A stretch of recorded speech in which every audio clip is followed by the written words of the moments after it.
অনেকদিন ধরে হাঁস পালি। কিন্তু এরকম হাঁস আমার জীবনে দেখি নাই। দেখেন এই হাঁসটা আমার ২৫০ হাঁসের ভিতরে একটা আলাদা হাঁস। এটা হলো খাবার খাওয়ার পরে আমি যখন ভিতরে থাকি ও আমার কাছে চলে আসে। এসে আমার পা ঠুকরায়, এসে আমার লুঙ্গি ধরে টান দেয় বা কাপড় ধরে টান দেয়। আমার কাছে এসে বসে। আমি যতক্ষণ না ওরে আদর না করব, তত সময় ও আমার কাছে সরে না।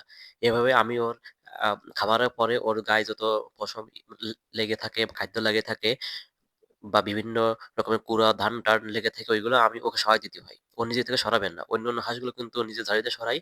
ওর সবগুলো আমার দেখেন সহায় দিতে হবে। ও এমন আড়ি করে আমার সাথে, ও খাওয়ার পরে ঠিক আমার কাছে চলে আসবে।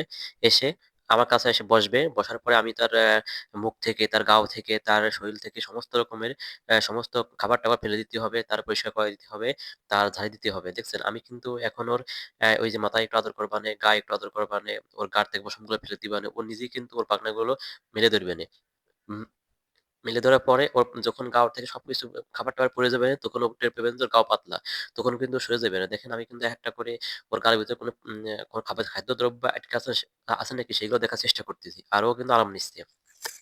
সবসময় ওটা খাবারের পরে এসে আমার কাছে এসে ডাকাডাকি করে। আমি যেখানেই থাকি ও যখন ডাকে আমি টের পাই যে ওই হাঁসটা আমার ডাকতেছে। ও কিন্তু আমি ওইখানে গেলে খাবার দেওয়ার পরে ওর কাছে গেলে ও আমার কাছে আসে ডাকাডাকি করে এবং আমার পা ঠোকরানি করে। আমি যতক্ষণ ওকে আদর না করব তত সময় ও আমার কাছে সরে না। যদি ওকে আমি আদর না করে চলে আসি, ও এই পরিমাণ ডাকাডাকি করে তা বলার মতো না।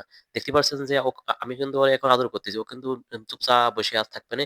দেখছেন এখনো কিন্তু খাবার ওই যে শেষ। ওর গায়ে আ যে ময়লা ছিল সব ফেলে দিছি। এখন কিন্তু উঠে দৌড় মারছে। আমি কিন্তু এখন ডাকলেও আসবেন না। কারণ ওর যে কাজ ও কিন্তু চলে গেছে। তা এই যে ভালোবাসা ওর প্রতি আমার এত ভালো লাগে ওকে দেখলে, আমার আর নিজের পরিবারের মতো মনে হয় যে ও আমার পরিবারের লোক। দেখছেন? ও কিন্তু ওই দেখেন আমার দিকে আবার আসতেছে কিন্তু আমার কাছে আর আসবে না। এখন আসবে না। আবার খাবার দিলেও